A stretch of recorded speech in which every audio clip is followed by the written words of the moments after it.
buat acara gimana sampean memperoleh hasil di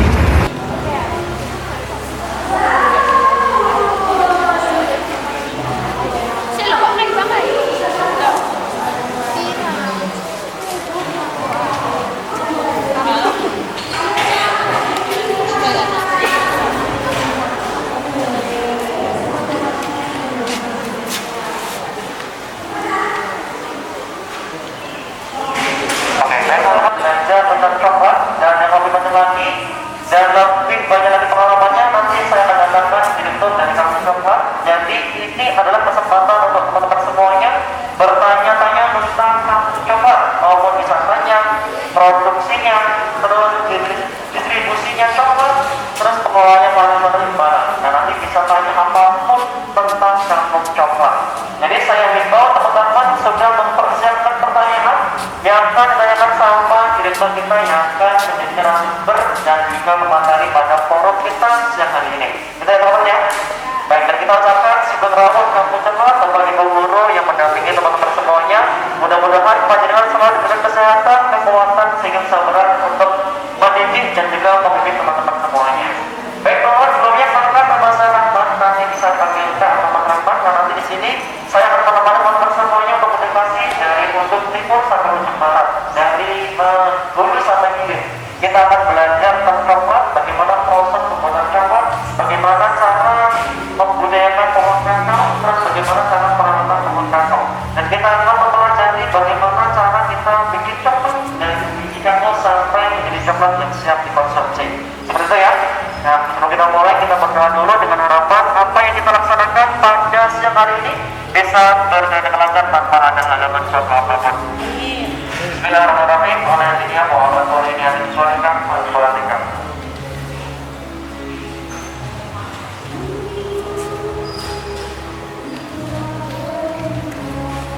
Berdoa selesai. Siapa kita? Siapa kita?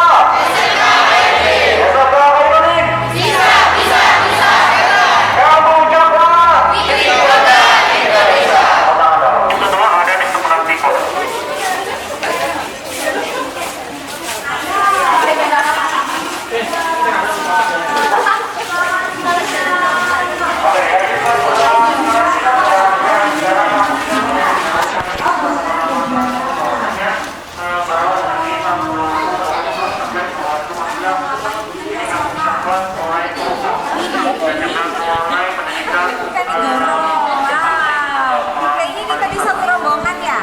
Rombongan dari apa? Grup apa?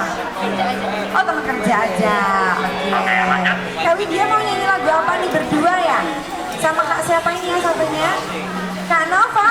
Aduh cantik-cantik banget apa ini ya Allah. Lagunya apa ini lagunya? Cantik Dewa. Oke siap. Silakan bisa dipegang mikrofonnya.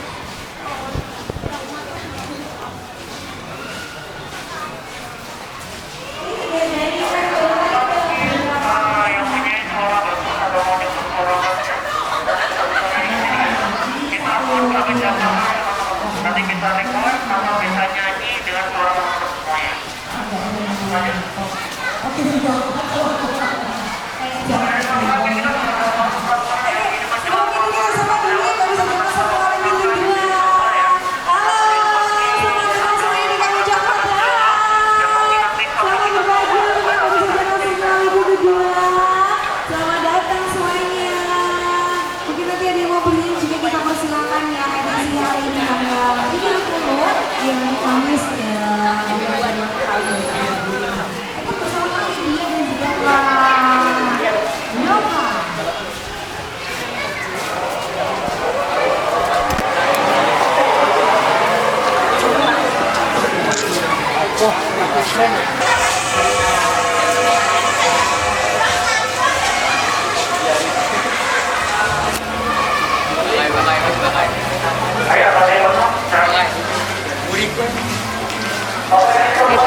Bisa duduk di sini dan jangan kasih waktu kurang lebih 7 menit untuk minum.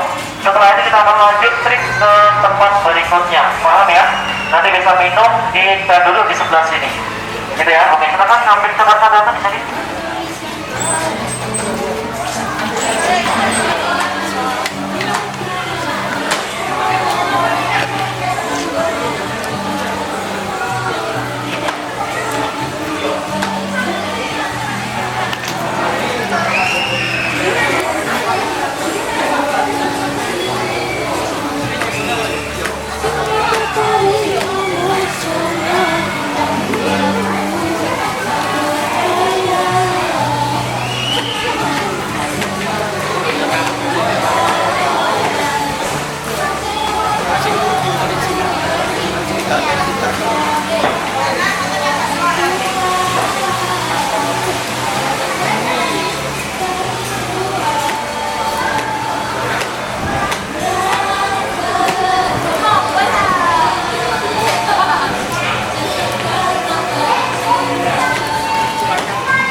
Ya lali ya, lali. Ini punya.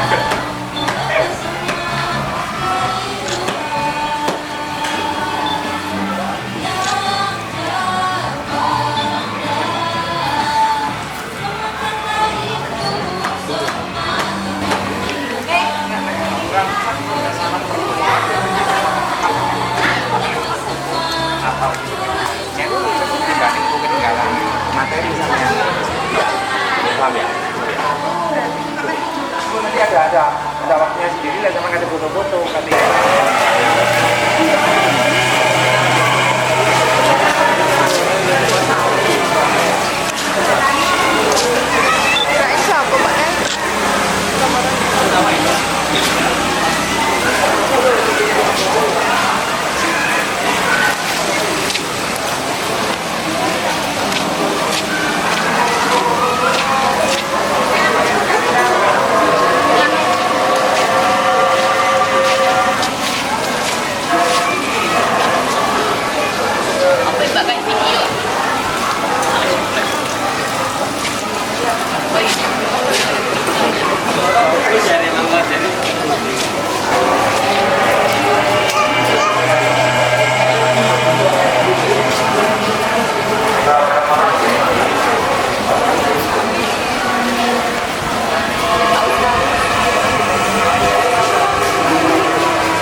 gitu capek. Udah terlalu perkenalan udah capek sih tadi. Oke. Nah, berarti kalau kita ngomong masalah coklat, siapa sih yang suka? Pasti semua orang suka. Ada pun beberapa yang tidak suka, kali ini cuma 15% saja. Selanjutnya aku sebagian besar pasti suka dengan coklat. Betul nggak? Mari kita memberikan coklat spesial teman-teman. Betul. Makanya sekarang itu biasanya dikasih apa? Coklat. Tidak mungkin pas sekolah ini dikasih coklat. Ya, pasti coklat. Karena coklat adalah makanan yang istimewa, makanan yang spesial, yang lainnya dikasih kepada orang-orang bersayang dan orang-orang tercinta. Gitu ya. Baik. Nah, disini kita akan belajar semua bagaimana proses pembuatan coklat. Jadi proses pembuatan coklat, jadi pembuatan kalau sudah mengalami kita bersih. Kalau berapa berapa? Oke, berapa coklat ya, adanya berapa? Nah, dari berapa kita akan pecah teman-teman, akan kita pecah, terus akan kita ambil bijinya. Ini contoh biji seperti ini. Nah, ini baru biji kamu yang sudah matang kita pecah, lalu kita jemur selama 7 hari sampai kadar airnya mencapai 7%. Di mana kita tersebut biji sudah tidak bisa terbawakan lagi. Kelihatan nggak? Ini teman-teman, ini selain disebut dengan bahan coklat, bahan kakak juga disebut dengan bahan gula. Kenapa seperti itu? Karena harga biji sangat mahal. Ini per kilonya, ya, per kilonya ini bisa mencapai 15 kali lipat dari 12. Kira-kira berapa? 100? Betul. Kira-kira 160 ribu per kilo. Jadi dengan kalau kalian punya satu pohon dan menghasilkan 5 kilo, kira-kira berapa pohon yang kalian dapatkan dari satu pohon itu?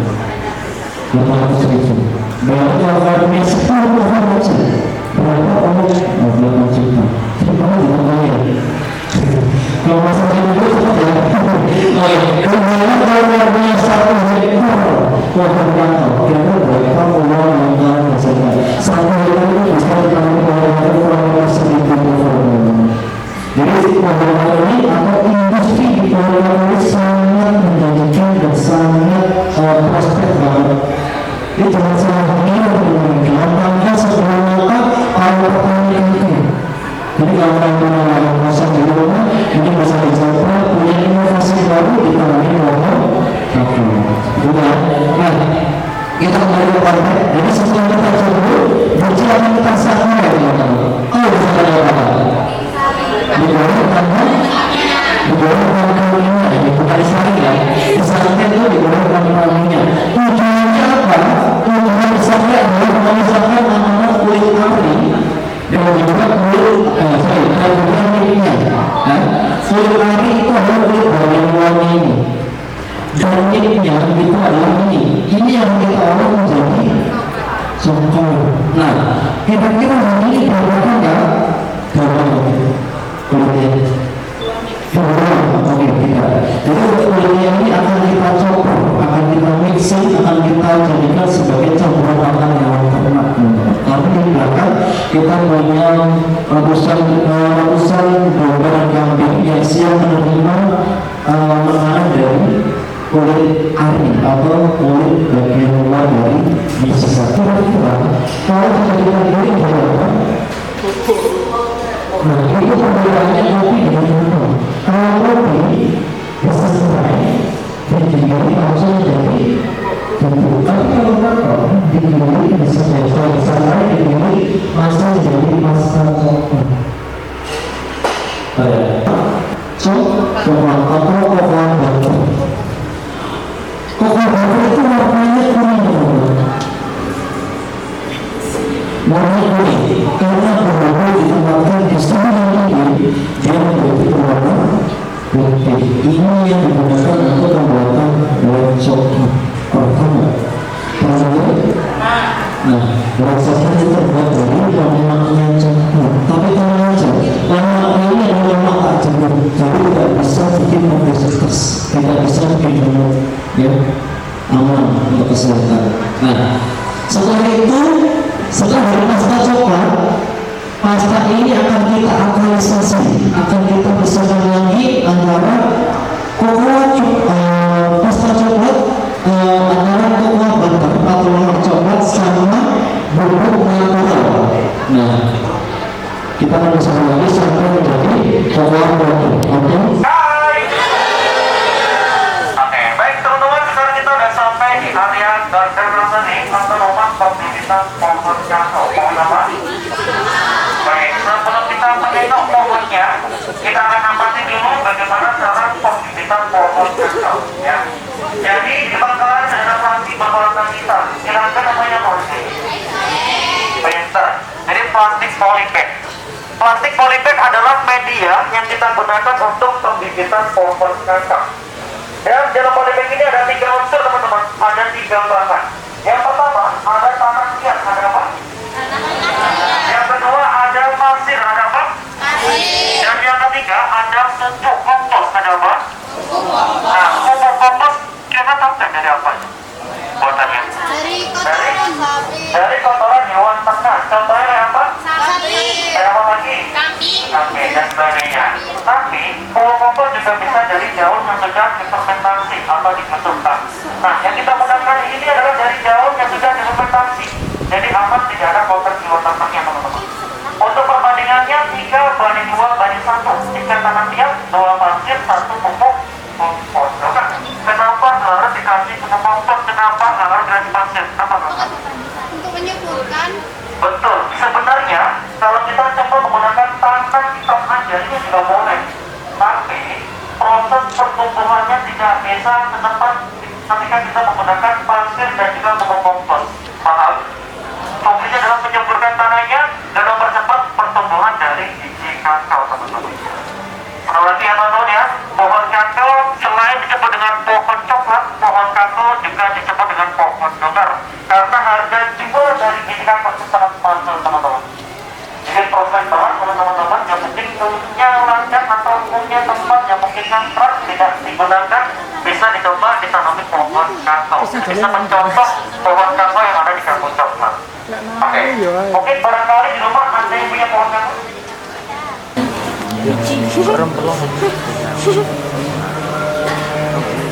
Rempelongan. Bang.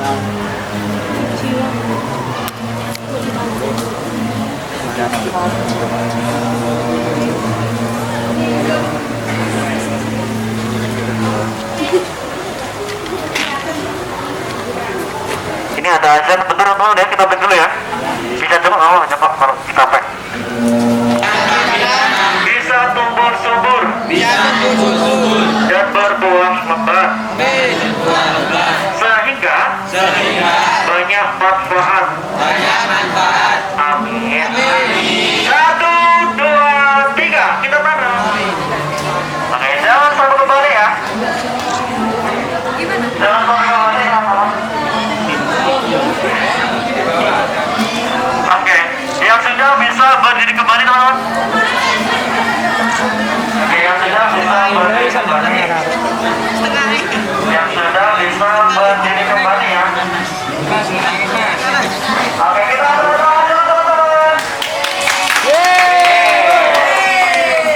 Nah, nanti biji kakao yang kalian tanam dalam waktu 1 minggu dia akan tumbuh seperti ketambang belum ada daunnya, biasakan.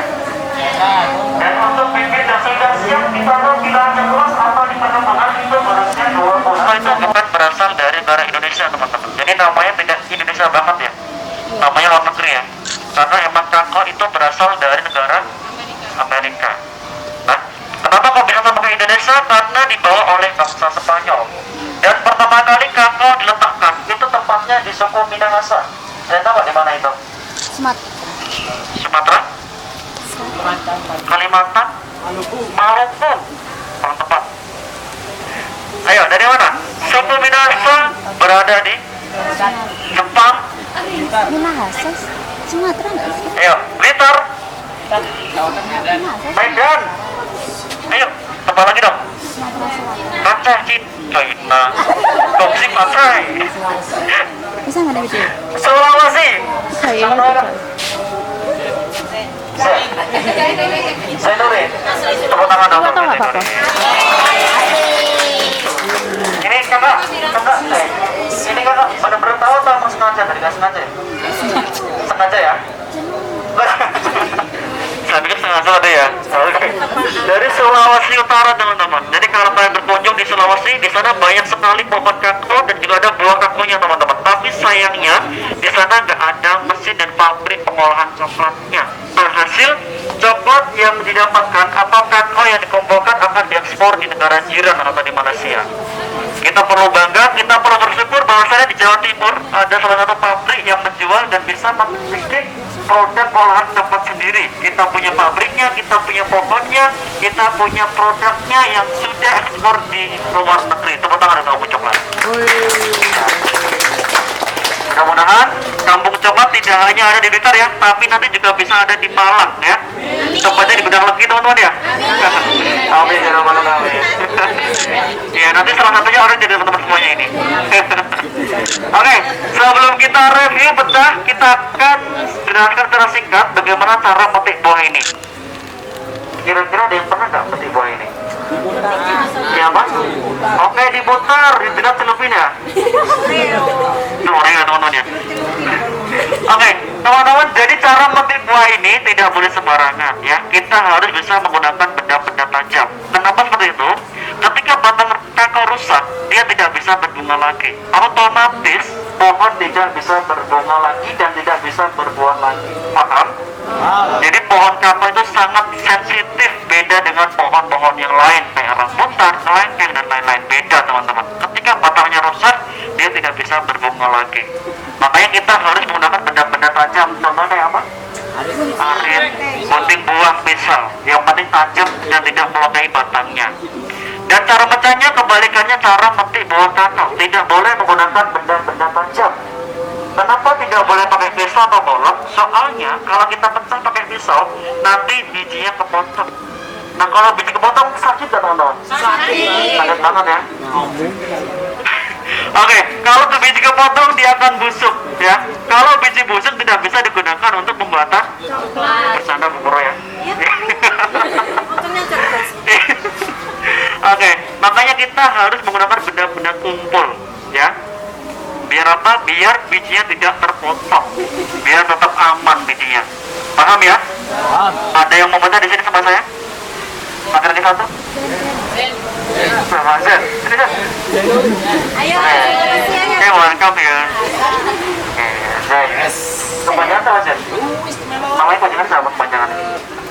Ahmad Zainuri. Oke, yang perempuan satu? Oke, sini. Ya, Kak, aku sih gak apa ya. Oke, saya sama Kak Karisma. Oke, temen ya. Temen. Oke, di sini semua teman kan? Iya. Gak ada musuh ya? Oke, baik. Ini sebelum kita pecah ya, nanti kita akan kasih tahu dulu bagaimana cara pecahnya. Jadi, cara pecahnya cukup dipantulkan ke permukaan bawah, tapi jangan dilempar ya. Tetap dipegang sampai kulitnya pecah. Paham Kak? Paham ya? Oke, bisa dampak. Oke, 1, 2, 3. Yang keras. Oke.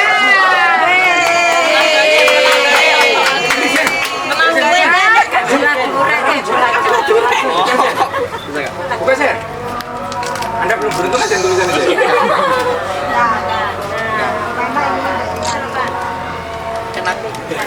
Ya, foto saya Sen. Foto dulu, ada kamera tuh Pak.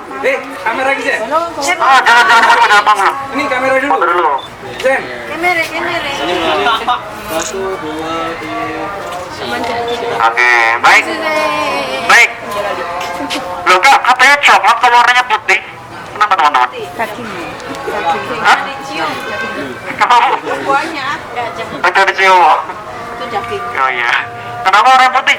Dagingnya. Betul. Karena belum diolah. Betul. Kenapa warnanya putih? Karena masih diselimuti pap atau daging buahnya dan belum kita jemur. Oke, nanti yang laki-laki sama Kak. Zen. Yang perempuan sama Kak. Risma. Sebelum teman-teman cicip, Ibu Dai guru dulu yang di sini. Kasih Ya. kasih kasih. Papa guru itu. Tawar. Papa guru dulu. Tangan nih mari megang kanan. Yang tahu rasanya dulu ya. Rosot. Tuh, vitamin ini yang Kita gila. Saya mewakili dari SMK Herudin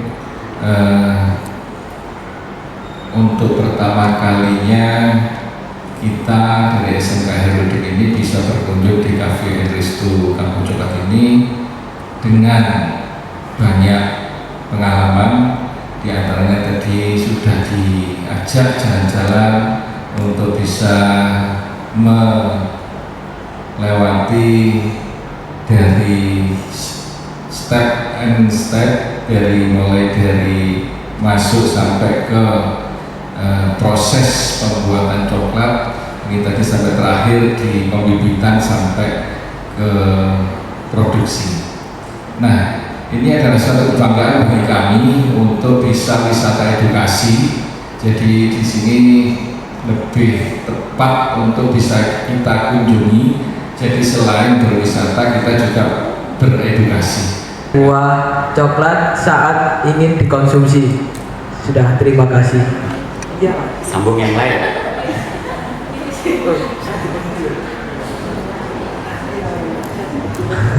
Oke, mungkin pertanyaannya bagaimana ciri-ciri buah kakao yang sudah matang ya, yang sudah siap dipetik ya, Kak. Oke. Apa sih inovasi produk atau layanan yang dilakukan Kampung Coklat untuk tetap bersaing di industri coklat? Terima kasih. Oke, kalau yang ini apa sebenarnya? Ravita, baca ini. Ini kemarin saya ceritakan karena ini di posisi saya sebagai RNI. Tanam di sini rata-rata dari khusus Pokajuwer. Itu ada dua warna, ada yang kuning gading, ada yang oranye. Kalau sudah berubah warna, kira-kira itu kalau dari durasi bakal buah menjadi siap konsumsi itu durasi sekitar 5 bulan. Terus yang lebih pasnya lagi ketika digoyang ini sudah mulai agak kocak seperti durian, itu aja sama. Terus untuk Ravita, selain langsung baca itu, kita harus ada inovasi produk-produk yang tidak perlu ngetren juga, nggak perlu, tapi kita bisa membuat seperti itu. Contohnya yang sekarang lagi ngetren di coklat namanya Dubai segala macam itu sebetulnya dari kalau belajar coklat itu ya mungkin sekitar 33 tahun yang lalu dari dibahas ya. Kalau yang tipenya Dubai yang sekarang itu namanya mirip dengan pralin, artinya coklat isian sudah ada. Tapi kalau sekarang dimunculkan lagi itu karena ngetren aja sebetulnya. Bagaimana sih Kampung Coklat mengelola keuangan dan modal usaha agar tetap berkembang dan berkelanjutan? Karena tadi sempat dijelaskan oleh Mas Ihro, ya katanya di sini ada sekitar 6 hektar. Kok bisa dari 0 sampai berkembang? Terima kasih. 2008 itulah mulai ada sekitaran sini memahami bahwa biji kakao itu mendatangkan keuntungan di sektor pertanian yang tidak untuk produktif makanan. Misalkan untuk pesawan itu kan nanti yang produktif, berarti untuk tegalan kalau di orang Blitar atau mungkin kebun di tanah itu. 1 tahun berikutnya, tahun 2009 mulailah dibentuk kelompok-kelompok tani. Nah, dari situ mulai berkembang, mulai ada tempat pengumpulan biji dari berbagai wilayah. Kalau dari Kabupaten Blitar sendiri kita namakan binaan. Ini tentang biji kakao dulu ini ya. Ini terus dari pemasarannya itu juga dari sini. Kelompok tani namanya Buyut Santoso, kelompok tani. Karena ada beberapa kelompok, akhirnya kelompok jadi satu, akhirnya gabungan kelompok tani namanya Gaboktan Buyut Santoso. Terus berkembang, mulai mendatangkan profit di situ, tapi dalam skop masih gabungan kelompok tani.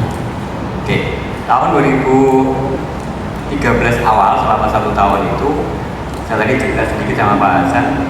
Awalnya saya datang ke sini, itu pada tahun 2008 ada 2 orang yang masih hidup dan masih di sini. Itu namanya Pak Khalid Mustafa sebagai pemilik, namanya Pak Kamsun itu yang khusus membidangi biji di sini. Orangnya masih ada juga, lebih muda daripada saya.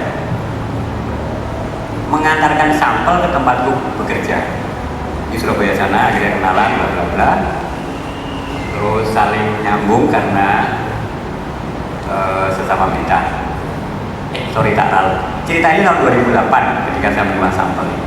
Nah tahun 2008 sampai dengan 2013 itu saya hanya baik pun aja ke sini.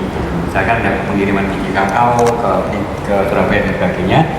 Saya ikut bantu karena saya lama di Surabaya, tahu seluk-beluknya. Nah, ketika modalnya sudah ada dari kelompok gabungan kelompok tani ini, terus akhirnya pada tahun 2014 saya datang ke sini, berubahlah itu, mulai berubah dari gabungan kelompok tani menuju PT Kampung Coklat Blitar. Paham Marita dari sini? Nah dari situ baru berbeda antara kelolanya setingkat CV atau setingkat gabungan kelompok tani dengan PT itu berbeda. Otomatis besarannya pajak juga berbeda, jangkauannya juga berbeda. Nah kita menjadi PT itu karena tuntutan keadaan sebetulnya. Jadi kalau kita tahun 2014 ke 2016 itu peaknya 2016, tapi mulai diurus tahun 2014 itu sudah nggak layak lagi kalau namanya CV saat itu, atau gabungan kelompok tani itu nggak layak lagi karena udah terlalu besar. Dari segi permodalan sudah masuk ke ranah harus berdiri namanya PT. Siapa